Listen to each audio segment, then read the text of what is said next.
একজন পিতা তখনই পরিপূর্ণ বাবা হয়ে ওঠে যার ঘরে কন্যা সন্তান জন্ম নেয়। যে মানুষটা একসময় কিছুই পারতো না সেই মানুষটাই সবকিছু যেন কোনো না কোনোভাবে শিখে ফেলে শুধুমাত্র সন্তানদের প্রয়োজনে।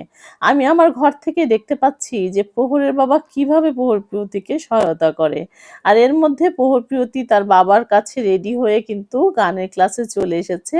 এদিক দিয়ে মিস আসেনি, তারা ৩ বন্ধু মিলে খুনসুটি করছিল।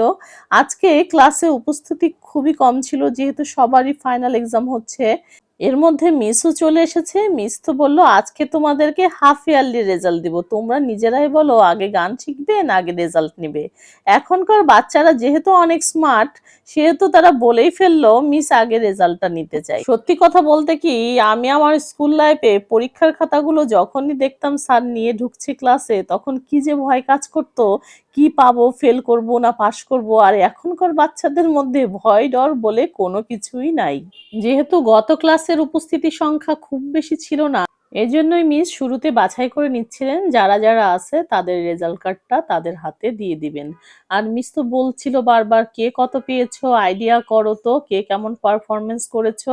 আমি নিজেও যেহেতু সাংস্কৃতিক অঙ্গনের একজন ছিলাম কোনো একটা সময়ে, এখন আসলে কোনো কিছুই চর্চাতে নেই, কিন্তু এই বিষয়গুলো সত্যিই আমি এনজয় করি। আমার বাবা কিন্তু আমাদের দু বোনকে ভীষণ ভালোবাসে আর আমরা দু বোনই খুব ছোটবেলা থেকে গান শিখেছি, স্কুল কলেজে পারফরমেন্স করেছি। আসলে বাবা মার আগ্রহটাও থাকতে হয়, শুধুমাত্র সন্তানের আগ্রহ দিয়ে আসলে কোনো কিছুই সম্ভব হয়ে ওঠে না।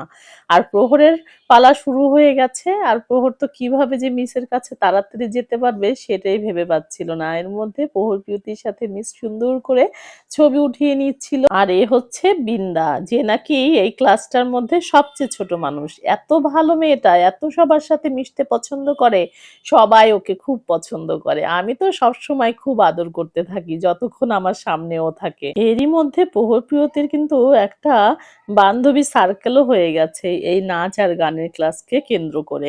যাই হোক, প্রত্যেকটা জায়গায় আসলে একটা একটা করে সার্কেল থাকা ভালো। স্কুলে যেমন আছে নাচের ক্লাস, গানের ক্লাস, সব জায়গায় থাকলে কিন্তু জীবনটাও অনেক বেশি সুন্দর মনে হয়। আর এরই মধ্যে মিস কিন্তু সবার সাথে একত্রিত হয়ে সবাইকে রেজাল্ট কার্ড দেওয়ার পরে ছবি উঠাচ্ছিলেন। প্রত্যেকটা শিক্ষকই যেমন আমাদের পিতামাতার সমতুল্য তেমন প্রত্যেকটা স্টুডেন্টও কিন্তু একজন শিক্ষকের কাছে সন্তান সমতুল্য হয়ে ওঠে। এবং গানের মিসকে প্রহর প্রিয় থেকে শুরু করে আমরা প্যারেন্টসরা যারা আছে, যে স্টুডেন্টরা যারা আছে সবাই কিন্তু ভীষণ পছন্দ করি। আর এর মধ্যে গানের পর্ব শেষ করে নাচেও কিন্তু বাচ্চারা ঢুকে গেছে। আর নাচেরও আজকে কিন্তু হাফ ইয়ারলি রেজাল্ট ছিল। প্রত্যেকটা বাচ্চা গানের সাথে সাথে নাচের দক্ষতারও কিন্তু সমানভাবে পরিচয় দিয়েছে। ওদের জন্য রইলো অনেক শুভকামনা। বাসায় এসেই প্রহরের বাবার জন্য স্যুপ তৈরি করে নিলাম। প্রহর প্রিয়তিকে বললাম তোমরা একটু ফুচকাও খেয়ে নাও যেহেতু আজকে রেজাল্ট দিয়েছে, আর সাথে আমার চা তো থাকবেই।